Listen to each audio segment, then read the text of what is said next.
এই যে চলে এসেছে জীবন আলো ব্লকের নতুন আরেকটি ভিডিওতে। দেখতেই পাচ্ছেন ফায়ার বুশ ফুল নিয়ে, দেখছেন ফুল কেমন হয়েছে দেখুন। গাছ ভর্তি, গাছে একবারে ভর্তি, গাছে ফুল একবারে শুধু পাতায়, প্রতিটি ডগায় ডগায় ফুল দেখুন। ফুলে একবারে গাছ ভরে গেছে, গাছ ভরে গেছে দেখুন।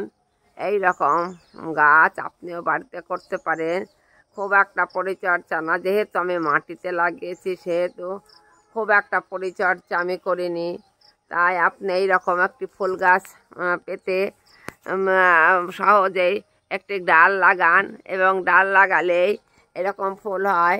খুব তাড়াতাড়ি এই গাছ বাড়ে এবং খুব বড় হয়ে যায়। এত বড় হয় যে ফুল দেখুন, এত বড় আর এত ফুল হয় যে ভর্তি হয়ে যায় ডালে ডালে, প্রতিটা ডালে ডালে ফুল। তাই বলছি এই রকম ফুল, এইরকম নতুন নতুন ভিডিও দেখতে হলে আমার চ্যানেলটি অবশ্যই সাবস্ক্রাইব করুন। লাইক, কমেন্ট ও সাবস্ক্রাইব করতে ভুলবেন না। তাই বলছি আবার আসবো নতুন একটি ভিডিও নিয়ে। দেখুন কত সুন্দর ফুল, এইরকম ফায়ার বুশ ফুল আপনি সহজেই বাড়িতে করতে পারেন।